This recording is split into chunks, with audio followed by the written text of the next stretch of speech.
everyone's here and I'm here, and I need to find out, are we ready for the semi-final? Let's hear what the manager has to say. Come on! Gassed.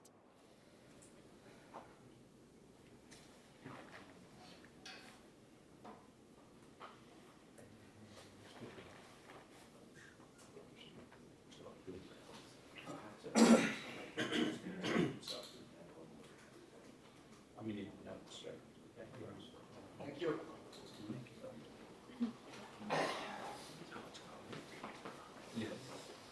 Yes, good afternoon. Everyone, welcome to our press conference for our Carabao Cup second leg game against Nottingham Forest tomorrow. First section embargoed for 12:30 p.m. We'll start with Simon Peach. Hi, Eric. Hi, Sam. Obviously, we've just seen the statement about Christian Eriksen's injury. How is he mentally? How are you guys? I mean, it's a huge blow. Of course, he's disappointed about. We are disappointed about, but yeah, that's happened in top football, and it shouldn't have happened, but yeah, it did, and yeah, you have to deal with it. He's obviously been a very important player for you since he's arrived. Do you believe you have enough depth to cover him in the squad, or is it, as it's deadline day, could you move in the market to replace him? As you said, if something coming out on deadline day, then it's difficult, and you can't make policy on such bad injuries. But we have players in the midfield department and good players. We also we have players who can fill that gap. I mean, in terms of filling that gap, how do you do that? Because you don't seem to have someone who can come in and do exactly what Christian's done in terms of controlling games. That has been one of the major reasons why Manchester United have been so much better this season than last. Yeah, but I think you can never fill that because every player has his own characteristics and identity. So another player will always fill it in a different way.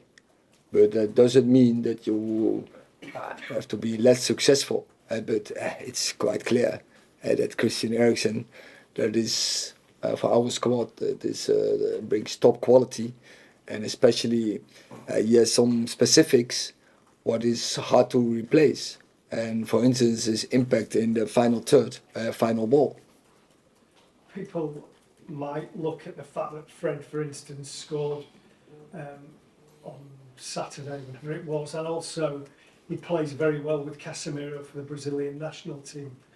He's a big personality. Is he the type of player who can come in and take authority and maybe raise his game to a level that supporters have not seen? But I think you mentioned already in your first sentence. He's playing together with Casemiro in Brazilian squad. I would say that's not the worst squad in the world, and they have so many choices what they can make, but they often prefer to play them together. So that tells something about the quality Fred has and what he can contribute to the team, and that he did it all several times. When I see his performance, for instance, against Tottenham Hotspur, for instance, against Manchester City, when he's coming on last game, straight score a goal. So he has a lot of qualities, and I think they are a really good combination, Casemiro and Fred. If incomings are unlikely at this point, Eric, in the window, what about outgoings?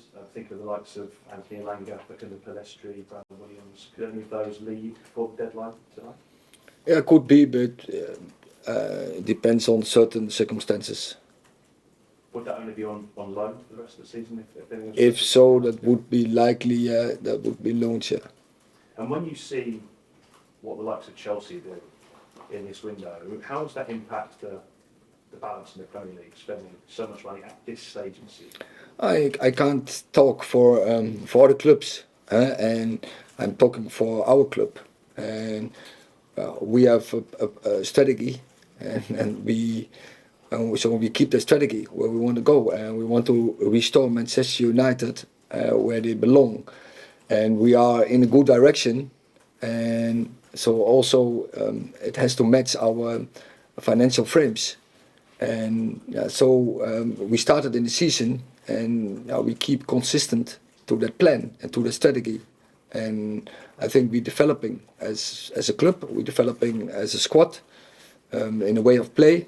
I think you see also the results in the process, and so we make the right progress. So we have to keep the process going and keep improving every day.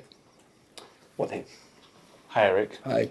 Aaron Wan-Bissaka's been in lovely form recently. We've seen him play more higher up the pitch and more inverted. How impressed have you been with his performance? And is that more what you're expecting from the fullbacks? And lastly, in terms of in the last game we saw Wout Weghorst, new player that's been brought in, expecting to play more direct into him. We saw Facundo play an excellent cross into him. We expect to see that next phase of our football.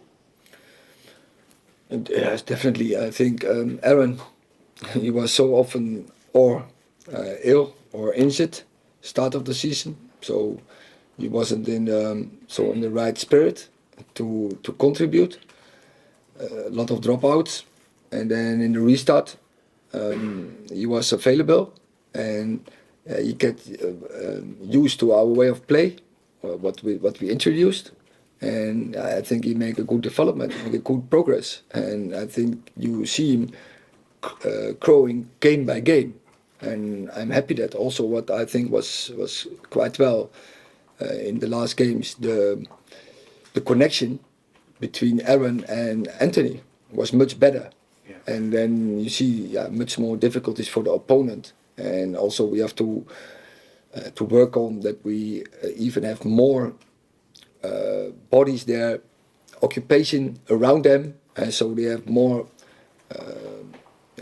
opportunities to play over.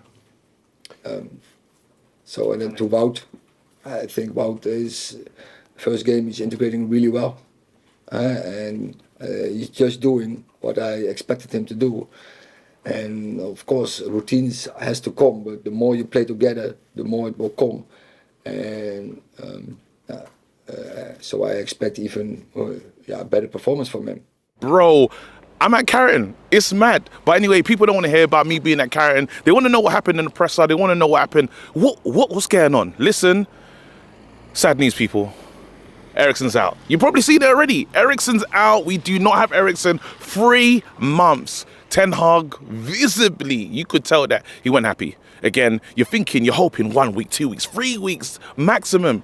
Bro, we look 2 to certain months. That's a madness. Again, there was a good question asked about, transfers and would you want to bring someone in, You always talk about wanting more, talking about even the club wanting to do something, but you could tell there's no way that we're going to do something in this time. I don't see anyone coming in. We're listening to Owen do a show this morning with DJ, and he's talking about DJ, I don't know what he's drinking. He said, 20% chance. He later changed that to 10%, and I loved how Owen came up and said, listen, 1%, and even take that away, nothing, no percent, nobody is coming, people. I would say literally, Sky even know there's no point waiting near the barriers thinking who's going to be arriving. Nobody be arriving. If we're going to build, we're building from within. And you got the players that you're thinking that will get into the team. You're looking at the Kobe Minos of this world. You're looking at Zidane Iqbal. Even though they weren't really mentioned, they spoke about Fred today. Fred was a player that they said, you know what, you've seen him play with Casemiro in the Brazilian squad. It makes sense, right? Again, funny enough, there was not a lot of questions on the semi-final because in most people's minds, the semi-final's already won. The question was really, what is Ten Hag going to do with the team? Is he going to play the same? Is he going to go strong? Or is he going to be smart? Because let's have it right. He probably went a bit too strong for the game, for the FA Cup game. And now we've risked a big injury. Not saying that he couldn't have done anything about Andy Carroll's crackhead challenge. Again, that was a dangerous challenge. And you can see, manager is still visibly seething from that challenge that was given earlier, So it's one of those things where you say to yourself, the squad has to adapt. The squad has to build and work through the situation. We've lost Shaw at times. McTominay's been down at times. Is there the quality in the squad? Can the squad react? I would like, personally, if I could say what I would like to see, I would love for someone to come in. I don't know what they could do. Break somebody. You kind of say you want a midfielder because we've lost 2 midfielders. And again, the squad was already kind of light, but you say no Donny van der Beek, no Eriksen. Not many can play in that way. I don't see McTominay being able to step up. And it's such a long time of this player's not being in the team. So there's questions to be asked, but each time a question's asked, Ten Hag has the answer. This man says he's not Harry Potter, but he's moving magical with this squad. Because again, Wan-Bissaka, had to bring up Wan-Bissaka. I asked the question, blood. I asked the question, blood. I asked the question, listen, do you know how gassed I am, yeah? And I don't care, listen. There was channels in the room, bro. There was channels in the room. Channels that you recognize, blood. Only we got the question, blood. No, listen. Bro, no. You see that one there? Because I've never been here before, bro. And that's a long drive. And they let me, Flex, thank you so much. But back to this thing, man. Again, I'm too gassed. I don't even know where I am in this. Josh, you need to help me. Where am I, bro? What was I talking about just now? That's it. We got to bring someone. That's how gassed I am, bro. I'm so gassed. I lost where I am. I'm excited about these guys getting to cut the grass. We got 3 machines. Ronaldo was lying. Look at that. They're on their job. Right, mate? Yeah. Got 3 of those. There's probably 8 of them at Man City in it. Anyway, listen. Oh, there's another one. It's moving slow. You know what? Just for jokes, yeah? Do you want to get it? Josh, it's ridiculous. Look how far behind he is. Nah. The motor in that one ain't motoring. Big out to him, though. He's going to make sure that the grass is looking good. Anyway, just back on Man United and things to expect. Again, this tie, I expect us to do what we do, get all the way to Wembley. Again, trophies is important. I still see the manager going strong. And just listen to the journals talk. You know, they're not sure. There's a bit of and ahhing because they're like, look, this could have been prevented with a different type of lineup. I'm not going to give Ten Hag any pressure because, again, it's his team. If he wants to play strong, if he wants to take every competition seriously, it's up to him, innit? And we'll see where we end up at the end of the season. But it's his prerogative, innit? End of the day, he wants to set the right attitude and the right mindset in terms of we go for everything, we give our best. And if someone gets injured, next player up. Again, there's some players that you can't say next player up to. Casemiro, number 1. Bruno, number 2. Rashford, number 3. We can't afford any injuries in those areas. But now we just have to wait and see. Again, people leaving. Don't listen. Elanga could be, we never know. Could say bye to Elanga. Could be saying bye to Brandon. We don't know. It's just watch this space. But again, your boy, I've always wanted to say this. KG at Carrington. Goodbye.